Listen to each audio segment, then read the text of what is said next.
उन्हें राग पसंद नहीं हो रहा है। मध्याह्न में वैराग्य होगा किसको? वृषभ कुमार को वैराग्य होने जा रहा है और वृषभ सागर बनेंगे, वृषभनाथ बनेंगे। हैं? आप लोगों ने रात में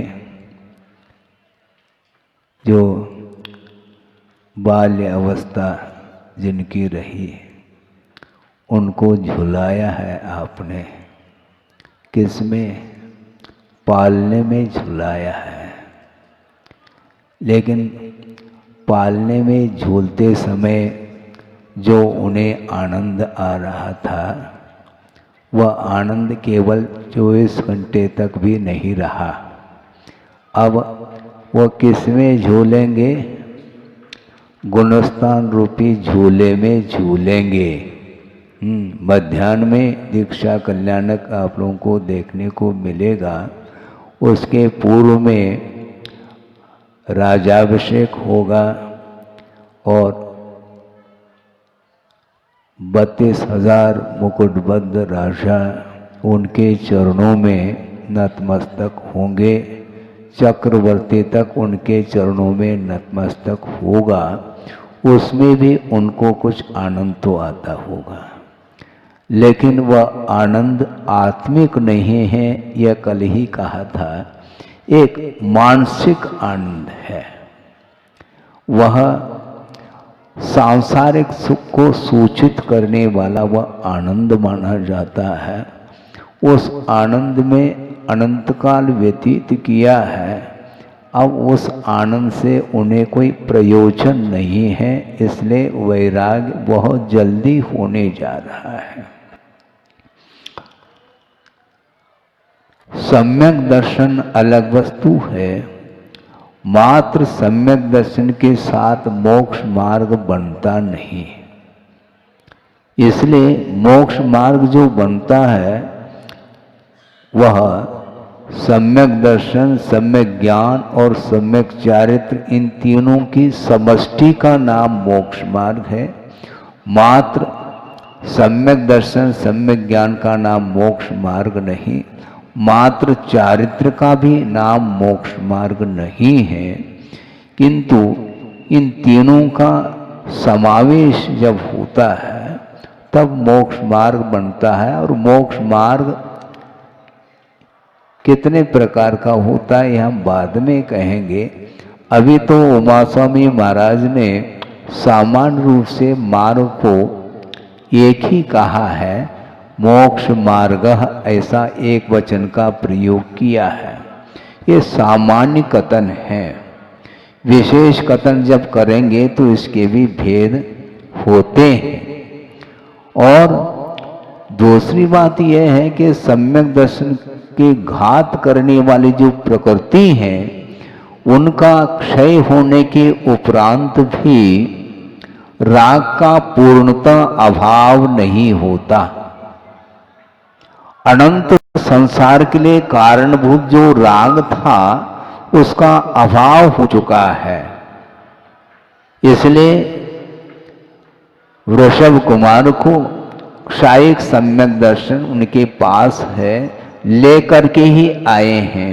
उन्होंने यहाँ पर आकर के प्राप्त नहीं किया, क्योंकि उनका जन्म जो होता है वह सम्यक के साथ ही होता है, ऐसा कल ही कहा था। और वह सम्यक दर्शन क्षोभम नहीं रहा, किंतु पहले से ही क्षायिक उनका सम्यक तो था, उसको लेकर के ही उत्पन्न हुए हैं।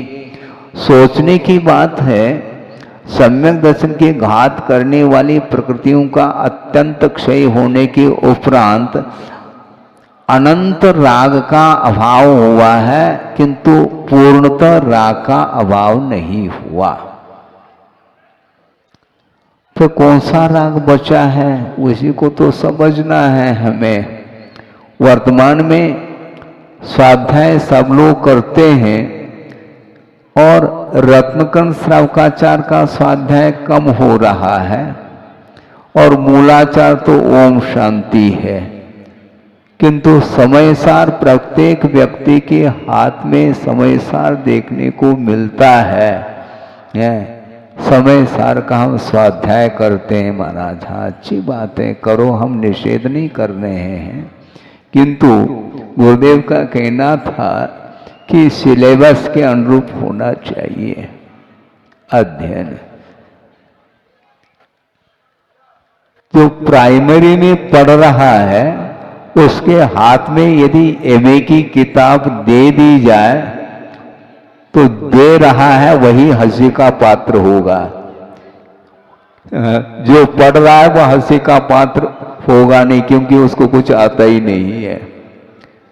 पढ़ाने वाला वह हंसी का पात्र माना जाता है, इसलिए पात्र के अनुरूप ही उपदेश हुआ करता है।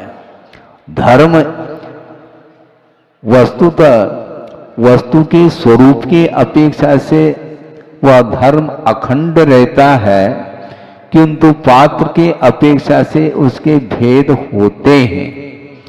एक व्यवहार और एक निश्चय के रूप में धर्म सामने आता है, और निश्चय तक पहुंचने के लिए हेतु नियत को होई। छड़ाला तो पढ़ो, कम से कम समय सार थोड़ा कम पढ़ो तो ज्यादा अच्छा है। छड़ाला में बिल्कुल ही स्पष्ट वर्णन किया है दौलत राम जी ने कि हेतु नियत को होई, वह नियत अर्थात निश्चय मोक्ष मार्ग जिसके लिए कारणभूत हेतुभूत होता है। कौन सा? व्यवहार मोक्ष मार्ग है। ये तो व्यवहार है करके उसका महत्व घटाया जा रहा है। यह भी एक प्रकार से स्वाध्याय का अतिरेक मानता हूं मैं। समाज में क्रमबद्ध पर्याय की चर्चा होती है, उसको लेकर के गुरुदेव ने एक बार कहा क्रमबद्ध पर्याय तो अपनी जगह है, क्रमबद्ध स्वाध्याय करो तो समझ में बात आ सकती है। स्वाध्याय क्रम से नहीं कर रहे हैं, अक्रम स्वाध्याय हो रहा है। समय सार का स्वाध्याय पहले करते हैं, फिर बाद में उनको मूलाचार रुचता नहीं फिर, और श्रावकाचार तो बिल्कुल ही नहीं रुचता, क्योंकि उसमें त्याग की बात आती है, त्याग की बात आती। बिना त्याग किए हमें स्वाद आना चाहिए, ये एक है। अब सोचो उनके लिए हम क्या उपदेश दें।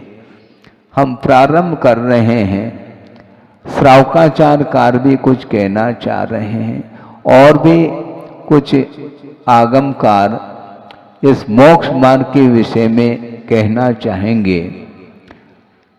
बहुत पुराना प्रसंग आपके सामने रख रहा हूं इस विषय को प्रारंभ करने की अपेक्षा, कि नैनागिरी की बात है।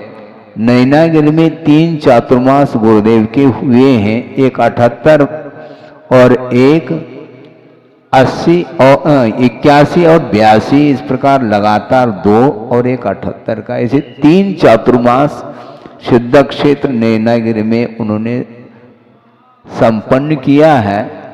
उसमें शायद 82 का प्रसंग हो सकता है। 10 लक्षण पर्व के समय पर प्रतिदिन एक एक धर्म पर व्याख्यान करते हैं आचार्य महाराज प्रवचन के रूप में, और अपराह्न वेला में आचार भक्ति होती है, और उस आचार भक्ति के उपरांत कुछ विद्वान भी बैठ जाते हैं, जनता भी रहती है, और हम लोग भी वहीं बगल में बैठे रहते थे और सुनते थे कौन किस ढंग से जिज्ञासा रख रहा है और उसका समाधान गुरुदेव किस रूप में दे रहे हैं। एक विद्वान ने कहा कि महाराज बोलो क्या बोलना है। हम बोलना ही नहीं चाहते, पहले आपकी धारणा की बात सुनना चाह रहे हैं कि आपकी धारणा मोक्ष मार्ग के विषय में किस रूप में है, क्या आप मोक्ष मार्ग को उसके कुछ भेद मानते हैं? क्या मोक्ष मार्ग एक ही प्रकार का है? गुरुदेव ने कहा हम तो बता ही दे रहे हैं, बताएंगे, किंतु आप अपनी धारणा बता दो ताकि वह धारणा आगम के अनुरूप है क्या नहीं, इसको देखते हुए फिर आपके लिए समाधान हम दे पाएंगे आगम के अनुरूप।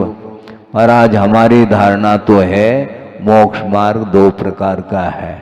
हाँ, और इतना ही नहीं, उन्होंने रेफरेंस दे दिया आगम का और एक श्लोक उन्होंने सुनाया। आचार्य महाराज ने सोचा ये अब तो बहुत व्यवस्थित ढंग से हमें उत्तर देना पड़ेगा, क्योंकि आगम भी सामने रख रहे हैं। हमने सोचा था कि आगम से हट करके कुछ बोलना चाहते हैं। उन्होंने आगम ही रखा है कि अमरचंद सूरी ने, शायद उन्हीं का ग्रंथ है ये, चारित्र सार नाम का ग्रंथ, तत्वार सार, उसमें यह प्रसंग आया है कि निश्चय व्यवहाराभ्याम मोक्ष मार्गो द्विदास्थितः तत्राद्य साध्य रूपस्यात् द्वितीय तस्य साधनम, ऐसा कहा। मोक्ष मार्ग निश्चय और व्यवहार के अपेक्षा से दो प्रकार का है। उसमें निश्चय मोक्ष मार्ग साध्य रूप है और उसका साधन के रूप में व्यवहार मोक्ष मार्ग है। इस प्रकार अमरचंद सूरी ने कहा है महाराज तत्पर सार में। आपकी क्या धारणा है? बिल्कुल ठीक है धारणा आपकी, किंतु मोक्ष मार्ग मात्र दो ही प्रकार का नहीं, विवक्षा आचार्यों की रही है, मैं मान रहा हूं, किंतु व्यवहार मोक्ष मार्ग और निश्चय मोक्ष मार्ग ये दोनों आत्माश्रित है, या ध्यान में रखने की आवश्यकता है। फिर से दोहरा दें क्या? निश्चय मोक्ष मार्ग और व्यवहार मोक्ष मार्ग ये शरीराश्रित नहीं, ये दोनों आत्माश्रित है, भावाश्रित है ये। और शरीर आश्रित कौन सा मोक्ष मार्ग है महाराज? हाँ है, उसको उपचार मोक्ष मार्ग बोला है गुरुदेव ने।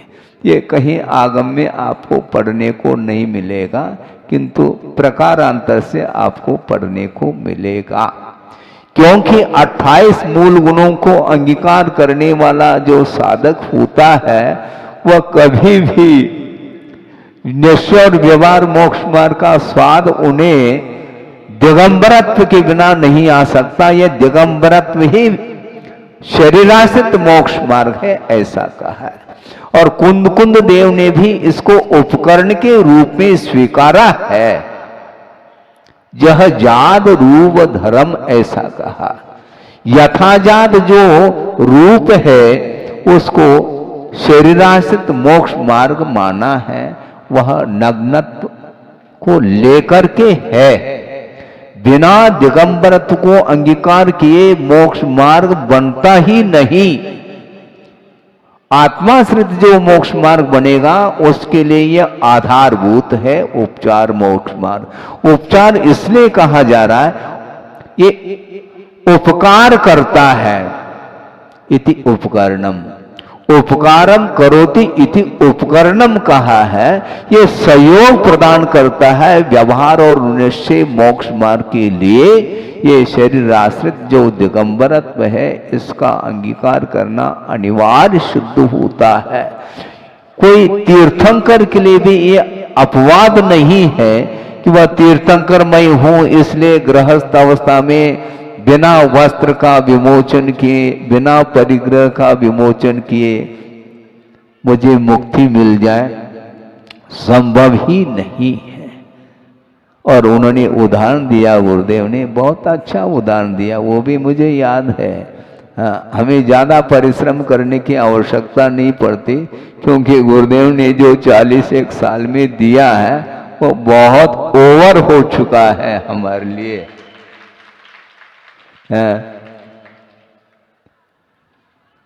उन्होंने ये उदाहरण दिया कि आप लोग घी प्राप्त करना चाहते हैं, ठीक है कि नहीं? हाँ, घी चाहिए महाराज। अठप्रहरी, हाँ ठीक है, कोई भी प्रहरी हो। अब अठप्रहरी घी को प्राप्त करना है तो कहां से प्राप्त करेंगे आप? घी कहां से निकलता है? दूध में घी है क्या? नहीं, घी है दूध में, तो एक गिलास दूध पी लो, घी का स्वाद आना चाहिए। समस्या खड़ी हो गई। यदि दूध में घी है तो एक गिलास क्यों, एक जग पी लो, किंतु घी का स्वाद नहीं आएगा। महाराज फिर उसमें घी नहीं है क्या? घी है भी और नहीं भी, यही तो समस्या, यही तो अनेकांत है। उसमें दूध में घी विद्यमान है शक्ति के रूप में, किंतु उसमें से विधिवत निकाला जाता है, रुचिवत नहीं है। विधिवत निकालो उस दूध में से घी को, और उसमें क्या करेंगे आप? दूध में जामन डालेंगे तो क्या क्या क्या जमता है? दही नहीं जमता है, दही तो जमा हुआ ही है, दूध जमता है, ये कहो। क्या भाषा देखो, ये जनपद सत्य इसी को बोलते हैं। दूध तपाया है और अनुपात से तपा करके उसमें जामन डालने के बाद वह दूध ही दही के रूप में परिवर्तित होता है, तो जमा कौन? दूध ही जमता है, दही नहीं जमता। दही बनने के बाद फिर क्या जमेगा? वो जमाना ही पलट गया। समझ क्या रहे हैं आप? विधिवत आप चलिएगा तो दूध में घी विद्यमान है शक्ति के रूप में, और उसको तपा करके अनुपात से जामुन डालने से वह 24 घंटे के अंदर वह दही के रूप में परिवर्तित होता है। यहां तक प्रक्रिया हो गई। अब उस दूध का मंथन करना है। काय में करोगे? दूध काय में रखोगे? हैं? पात्र चाहिए क्या? नहीं है? हाँ, जो भी है पात्र चाहिए। उस पात्र में उस दही को रख करके मथाने के माध्यम से उस दही का मंथन होता है। ये उदाहरण किस लिए दिया जा रहा है? दही खाने के लिए क्या? नहीं, वस्तुतः जो मोक्ष मार्ग है, निश्चय और व्यवहार मोक्ष मार्ग, उसको उसके स्पष्टीकरण के लिए उदाहरण दिया जा रहा है कि उस दही को आपने पात्र में रखा और मथाने से उसका मंथन किया, फिर कहीं जाकर के उसमें से नवनीत निकल आता है। सोचिए, ये पात्र क्या है? यही उपचार मोक्ष मार्ग है जो शरीर आश्रित है। दही, नवनीत, ये सब व्यवहार मोक्ष मार्ग के अंतर्गत आएंगे, और घृत जो है वह निश्चय मोक्ष मार्ग के अंतर्गत आता है। तो व्यवहार, निश्चय, इन दोनों के लिए आधार भूत जो मार्ग है वह शरीर आश्रित, वह दिगंबरत्व को लेकर के उपचार मोक्ष मार्ग होता है। इस प्रकार करने से विद्वान को बात समझ में आ गई। हमारे लिए महाराज इतना ही पढ़ाया है, हाँ, जितनी पट्टी पढ़ाई जाती है उतनी पढ़ लेते हैं, आगे पीछे कुछ भी नहीं सोचते हैं। ये एक उदाहरण उन्होंने दिया। इसी प्रकार प्रासंगिक एक और उदाहरण मैं देना चाहता हूं। आप पौधा लगाना चाहते हैं, मान लो फूल का। अब आकाश में फूल उगता है क्या? खेनास्ते पुष्पम, आकाश में तो फूल उग ही नहीं सकता। तरुषु प्रसिद्धम ऐसा कहा। तो उसी प्रकार फूल का पौधा यदि लगाएंगे तो गमला ले आते हैं। आप क्या सुन रहे हैं? गमला, उसमें पौधा लगाया जाता है। गमला से पौधा है क्या? नहीं है। लेकिन वह पौधा लगेगा कहां पर? बिना आधार के लग नहीं सकता। इसी को उपचार मोक्ष मार्ग बोलते हैं। इसलिए वस्तुतः संसारी प्राणी मोक्ष तो चाहता है किंतु परिग्रह का विमोचन करना नहीं चाहता वो। और बिना परिग्रह का विमोचन किए उनको वीतरागता का स्वाद आने लगा आजकल। कौन से गुणस्थान में? चतुर्थ गुणस्थान में महाराज। गुरुदेव ने एक बहुत अच्छी बात कही थी, मार्की की बात ये कही थी कि मोक्ष को प्राप्त करने के लिए चतुर्थ गुणस्थान की कोई आवश्यकता नहीं। क्या समझ रहे हैं? चतुर्थ गुणस्थान की कोई आवश्यकता नहीं, सम्यक दर्शन की आवश्यकता है महाराज। सम्यक दर्शन बिना चतुर्थ गुणस्थान, हाँ ये एक साथ सप्तम गुणस्थान छलांग ले सकता है, ध्यान रखो। प्रथम गुणस्थान से सीधा सप्तम गुणस्थान में पहुंच जाता है, लेकिन बिना दिगंबरत्व के संभव नहीं, ये ध्यान रखना। हाँ, इसलिए चतुर्थ गुणस्थान पहला सम्यक दर्शन प्राप्त करेंगे, फिर बाद में अगले भव में देख लेंगे हम, परभव में।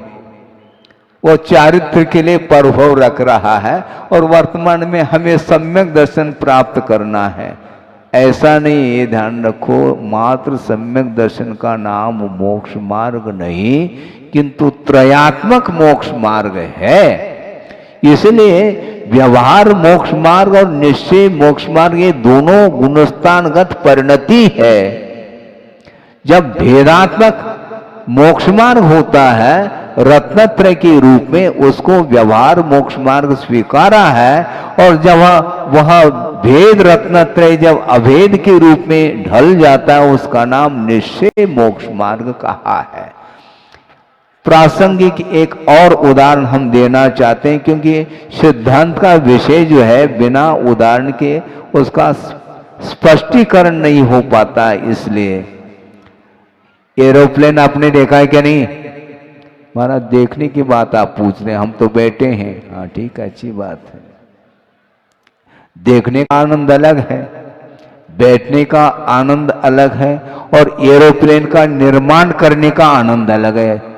लेकिन ये सब आनंद जो है ना, ये भौतिक ही है, ध्यान रखो, आत्मिक नहीं है। ये कोई बाधा नहीं। एरोप्लेन जिसको वायुयान बोलते हैं, वह उड़ान कब भरता है? जब वह फुल स्पीड से हवाई पट्टी पर वह गति लेता है, उसके उपरांत उड़ान भरता है। उसी प्रकार आचार्य कहते हैं मूलाचार रूपी हवाई पट्टी पर अच्छी स्पीड से वह एरोप्लेन गति लेगा, फिर समय सार रूपी उड़ान वो भरेगा। पहला समय सार, फिर बाद में मूलाचार। गलत बात है, अक्रम नहीं चलो। स्वाध्याय अक्रम करने से ऐसा ही हाथ लगता है। बिना हवाई पट्टी पर गति लिए वह विमान आसमान में उड़ नहीं सकता। उसी प्रकार निश्चय मोक्ष मार्ग व्यवहार मोक्ष मार्ग के बिना संभव नहीं, और व्यवहार मोक्ष मार्ग जो है वह हवाई पट्टी के बिना संभव नहीं है। मूलाचार के अनुरूप जो 28 मूल गुणों का पालन निर्दोष रूप से कर रहा है, उसके लिए दोनों मोक्ष मार्ग बन सकते हैं, अन्यथा आप कहीं भी चले जाओ। भगवान के चरणों में भी बैठे रहो तो भगवान भी यही कहेंगे, यहाँ पर बैठने से काम नहीं चलेगा। दिन भर में 4 बार दिव्य ध्वनि खिलती है, तुम सुनते रहो और हम सुनाते रहे, इतनी मात्र से काम नहीं चलने वाला। पहला परिग्रह उतारो और मध्याह्न में दीक्षित होंगे प्रभु, स्वयं दीक्षित होंगे, ये बात अलग है, किंतु चारित्र के बिना कहीं भी विकास संभव नहीं। चारित्र को प्राप्त करने के लिए आस्था की भी आवश्यकता है। बिना आस्था के मोक्ष मार्ग पर कदम बढ़ नहीं सकते, किंतु 28 मूल गुणों का पालन करना अनिवार्य सिद्ध होता है। भीतरी जो परिग्रह है वो और बाहरी परिग्रह, महाराज ये तो पृथक हैं, ये जो भी वैभव है, दुकानें, मकानें आदि, जमीन जायदाद, प्रॉपर्टी वगैरह, ये तो बिल्कुल हमसे भिन्न है। कोई उठा ले तो फिर खेद खिन्न हो जाता है। ये भिन्न कहना बहुत आसान है, भिन्न कह दो और कोई उठा ले तो उसी को उठा लोगे तुम। ये सब क्या है? पर पदार्थ के प्रति स्वामित्व भाव जब तक रहता है तब तक उसके अंदर राग विद्यमान रहता है। पर वस्तु के प्रति राग ना हो और ग्रहण करता चला जाए, ऐसा थोड़ी होता है, ऐसा हो नहीं सकता। इसलिए बाहरी परिग्रहों का विमोचन करना अनिवार्य शुद्ध होता है। इसलिए आचार्य समंतभद्र स्वामी कह रहे हैं, मोह तिमिराप हरणे दर्शन लाभात अवाप्त संज्ञान रागत द्वेष निवृत्ति चरणम प्रतिपद्यते साधु। साधु का अर्थ वह भव्य मुमुक्षु जीव है जिसने मोह रूपी तिमिर का अपहरण होने पर सम्यक दर्शन का लाभ हुआ है, और सम्यक दर्शन के लाभ होने के फलस्वरूप जिसके पास सम्यक ज्ञान प्राप्त हुआ है, किंतु चारित्र को क्यों अंगीकार करता है? वो राग द्वेष निवृत्ति, राग द्वेष की निवृत्ति के लिए वह चारित्र को अंगीकार करता है। इससे स्पष्ट है सम्यक दर्शन सम्यक ज्ञान प्राप्त होने के उपरांत भी अभी भी राग विद्यमान है, जो चारित्र का घात करने वाला माना जाता है। अनंतानुबंधी जो कषाय है वह द्विमुखी अर्थात सम्यक दर्शन का भी वह घात करती है कषाय, और चारित्र का भी घात करती है। किंतु सम्यक दर्शन प्राप्त होने के उपरांत जो शेष चारित्र मुनि संबंधी प्रकृति है उनका अभाव भी करना अनिवार्य शुद्ध होता है। इसलिए राग द्वेष निवृत्ति चरणम प्रतिपद्यते साधु ऐसा कहा है। राग तो निकल गया था महाराज अनंतानुबंधी संबंधी, वो तो ठीक है श्रद्धान हो गया है, लेकिन श्रद्धान होने के बाद भी 83 लाख पूर्व तक जो घर में बने रहे, ये बिना राग के बने रहे क्या? वो हम पूछना चाहते हैं। राग तो अनंत, जो अनंतानुबंधी संबंधी राग समाप्त हो गया, जो अनंत की आशा थी वो तो कल ही समाप्त हो चुकी थी, बल्कि लेकर के ही आए थे वो सम्यक दर्शन। फिर आज क्या छोड़ना है?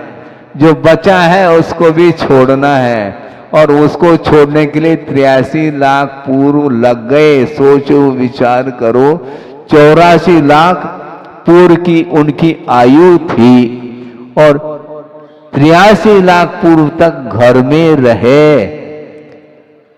घर को क्या मान करके रहे? अपना माना क्या पराया? पराया मानते तो रहे क्यों? समस्या खड़ी है महाराज। ये सब भिन्न है, भिन्न है, भिन्न है। मैं तो बिल्कुल शुद्ध अखंड, एक ज्ञायक पिंड। अरे पिंड क्या है? पिंड खजूर तो छोड़ो पहला, पिंड, ये पिंड नहीं छूट रहा है और ज्ञायक पिंड बोल रहा है। बोलना बहुत आसान है, वस्तुतः आत्मा का स्वरूप तो यही है कि वस्तु का जैसा स्वरूप है वैसा ही वह जानता है। इसका नाम वह सम्यक ज्ञान माना जाता है।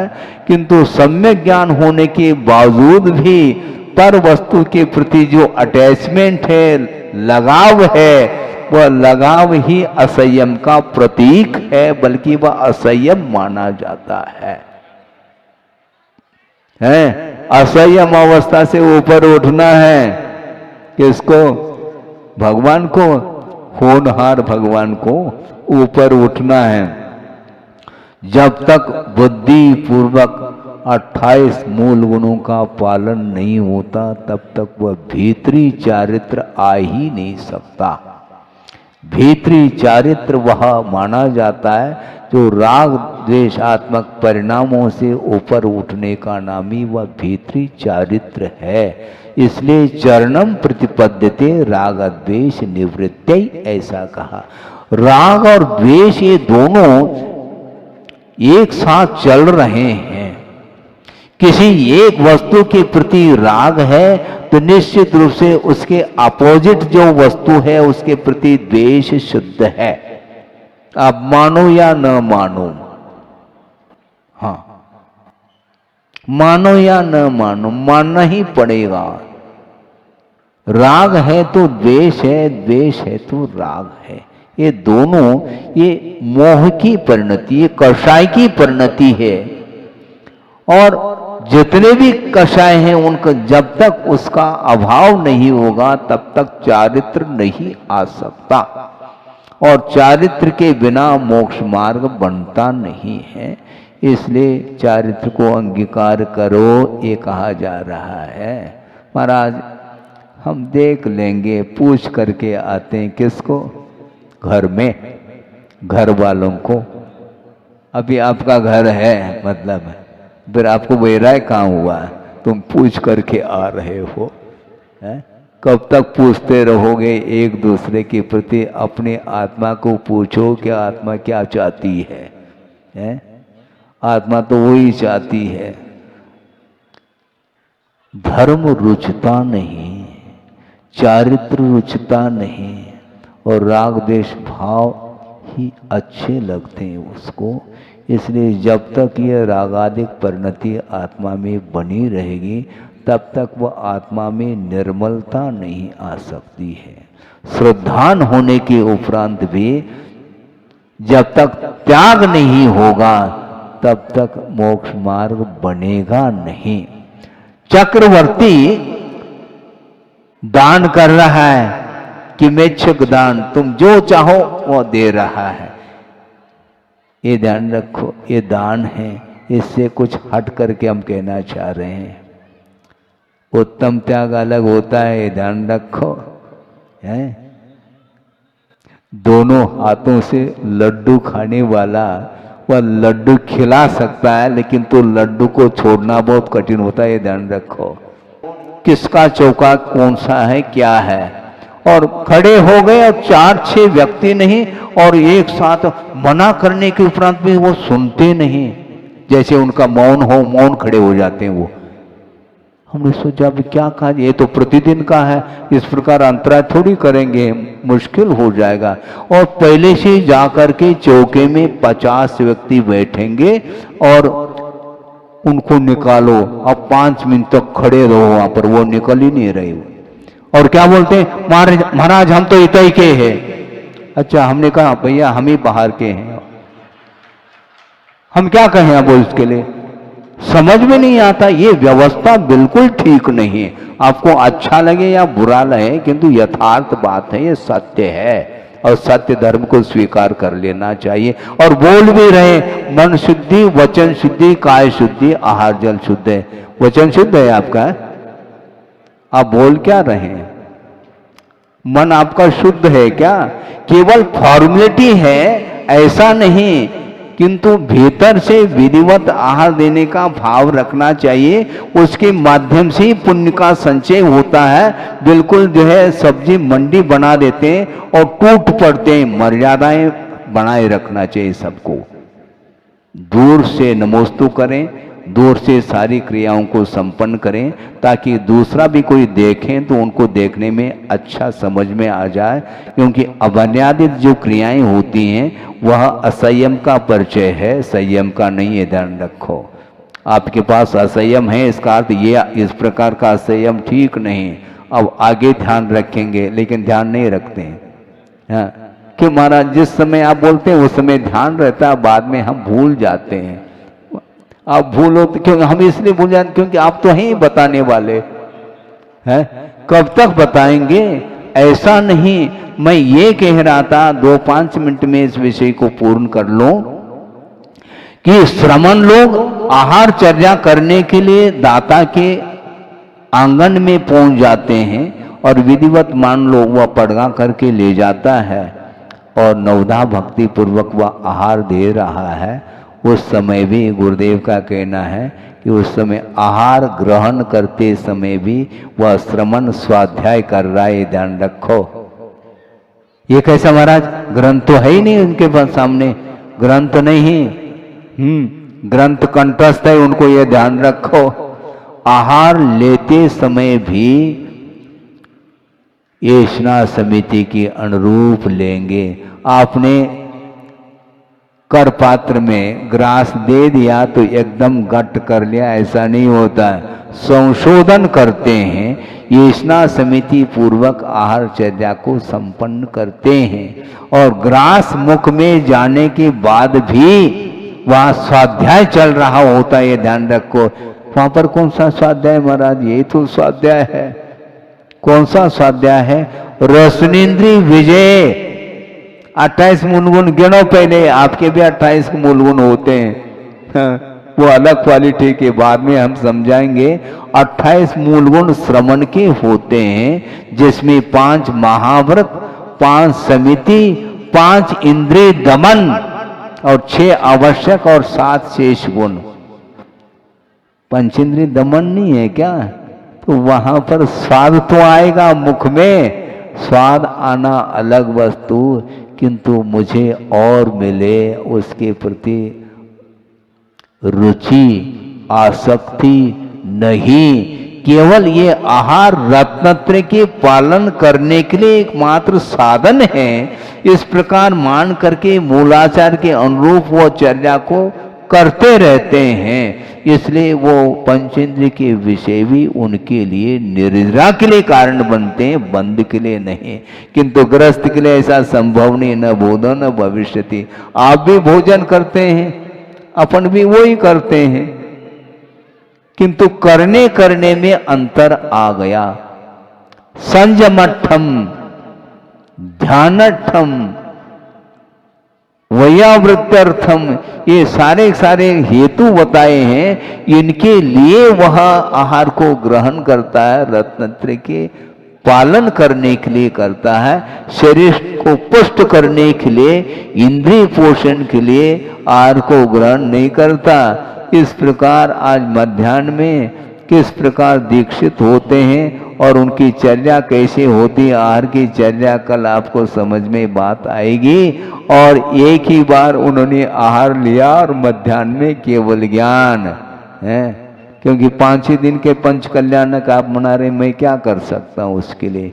विशेष समय मिल जाए तो इस दीक्षा संबंधी अथवा केवल ज्ञान संबंधी जो भी विषय है, अगले 1-2 दिन के अंदर उस विषय को हम समझेंगे आगम के अनुरूप। अभी तो हमें ये समझ में आ रहा है आगम के आधार से कि वस्तुतः पर पदार्थ के प्रति जो मोह बार बार जागृत होता है, उसको संयत बनाने के लिए ही मन को केंद्रित करने के लिए चारित्र की आवश्यकता है। और चारित्र में और संयम में क्या अंतर है, इस विषय को भी हम आगे समझेंगे। इतना ही पर्याप्त है। और दीक्षित होने के उपरांत किस प्रकार प्रवृत्ति करते हैं श्रमण लोग, ये विशेष रूप से अगले दिनों में इस विषय को समझेंगे। अहिंसा परमो धर्म की जय।